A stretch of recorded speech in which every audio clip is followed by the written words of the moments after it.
Well, hey, my divinely guided, chosen pathway people. If you're not there, you will be. Okay?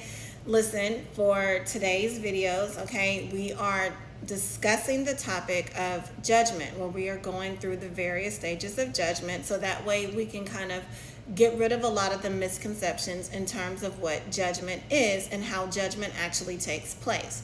Now, this is not about judgment that you receive from other individuals, okay? This is about spiritual judgment, okay?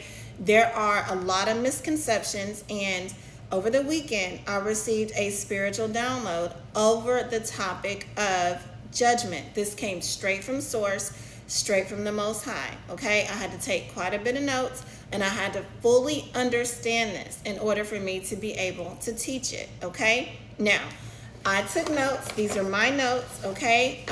And I'm going to not only read directly from my notes, but I'm also going to stop periodically, and then I'm going to explain or expound on what it is that the notes are reading, okay? Hopefully this makes sense, all right? Okay, so here we go. Now we're going to discuss stage 3 of the judgment process, okay? All right, and if there's some information that you're not sure about, go ahead and check out the other videos, because I'm pretty sure I may have hinted on some of that in the prior videos, okay? Once again, the Most High is telling me to let you know that this came straight from source, all right? And these are my notes that I took from the spiritual download.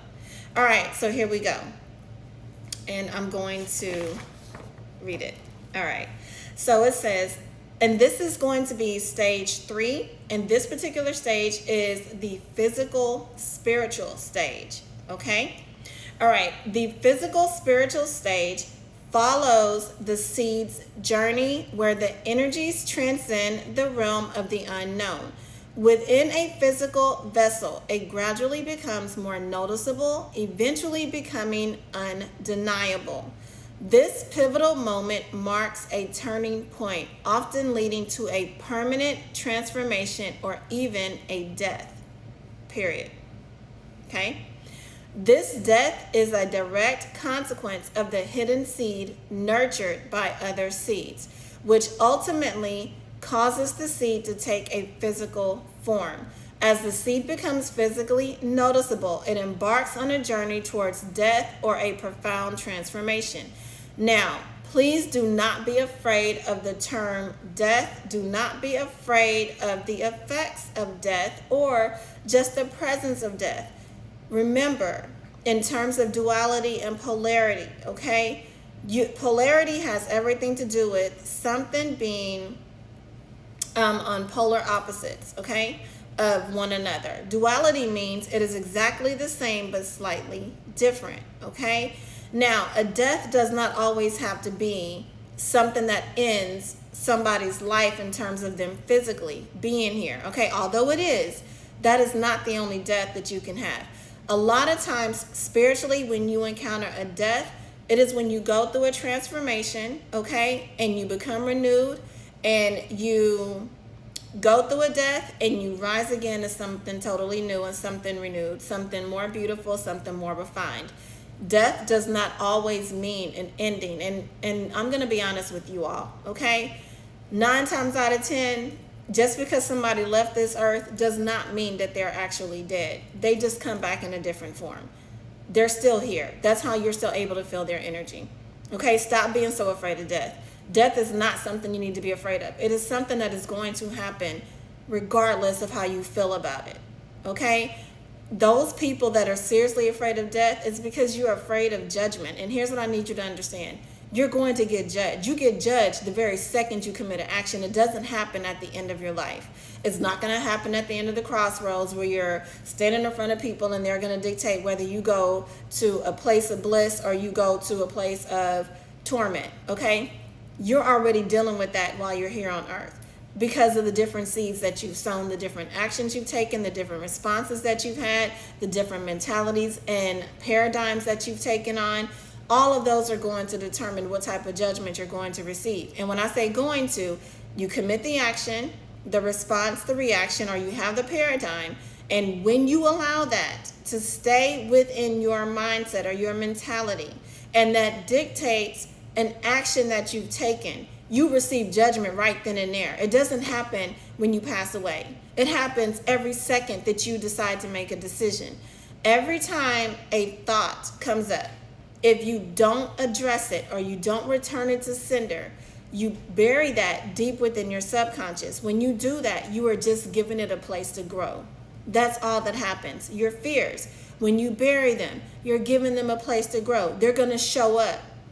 And it may not show up exactly the same, but it's going to be the same energy, the same energetic frequency, the same energetic vibration. It's going to show up. It does not go away. Okay? You get judgment every second of the day. Okay? Positive, negative, good, bad, same but different. You still get judgment. You still go through transformations. This is every day that you're here. Okay? It doesn't happen at the end of life. So please stop believing that nonsense. Okay, so let's move on. I'm just going to read over because I'm not sure where I stopped. This death is a direct consequence of a hidden seed nurtured by other seeds, which ultimately causes the seed to take a physical form. As the seed becomes physically noticeable, it embarks on a journey towards death or a profound transformation. This inevitable process is rooted in the cycle of death, symbolizing a promise of a new start or a new beginning. Individuals living in a karmic lifestyle, lacking a spiritual awakening, may revert to stage 1 upon encountering stage 3, depending upon the harshness of their judgment. Now, in the introduction, I told you guys, if you are a karmic person, if you have not experienced a spiritual awakening, you will only experience stage 1, 2, and 3 of judgment. And then once you get to 3 and there's a death that takes place, you go right back to stage 1. Got it? Perfect. All right. This cycle is a karmic cycle. And remember, guys, when we talk about transformation, judgments, and death, this is you continually. This can be an example of getting into the same kind of relationship over and over. It can be getting the same kind of boss over and over. Attracting the same kind of people over and over. It's all a karmic cycle. That's all this is. It shows up in different ways. It's all based on the seeds that you bury in your subconscious. All right. Within spiritual contracts, we all have spiritual contracts, okay? Individuals often receive multiple lifetimes to complete their spiritual missions. Once they complete their allotted lifetime, they undergo a permanent death, marking their departure from this realm. This stage also marks the beginning of most spiritual awakenings, okay? When an individual embarks on a spiritual awakening, they delve into their subconscious, confronting the seeds they've buried there. This process aims to purge toxic energy, leading to a shift in behavior. As they face the dark night of the soul, this is what you go through in stage 3, okay? They shed low vibrational energies, making space for high vibrational energies to enter. Beyond clearing negative energies, they gain clarity on what they should have noticed, unhindered by the dormant toxic energies within. By releasing these energies, they develop and connect with the spiritual gifts they received upon entering this realm. So whenever you address these different seeds that you buried in your subconscious, okay, those seeds will then be able to, you'll be able to kill those particular seeds. You'll be able to stop them from festering and growing inside of your subconscious. This is once you address them spiritually, okay? Then you begin to go through a spiritual awakening. Now understand that those seeds that you buried in your subconscious will stop you from seeing the things that you're supposed to see. You will begin to get clarity on things that you should have been able to recognize before you underwent your spiritual awakening, okay? Excuse my talking, okay? These are all things that happen within stage 3. This is, if you choose to go through your spiritual awakening, you will go to stage 4. If you don't go through your spiritual awakening, you will go back to stage 1 and you will continue going through this cycle until you decide to go through a spiritual awakening and address the different energies you've hid in your subconscious. All right, we'll go to the next video. Bye.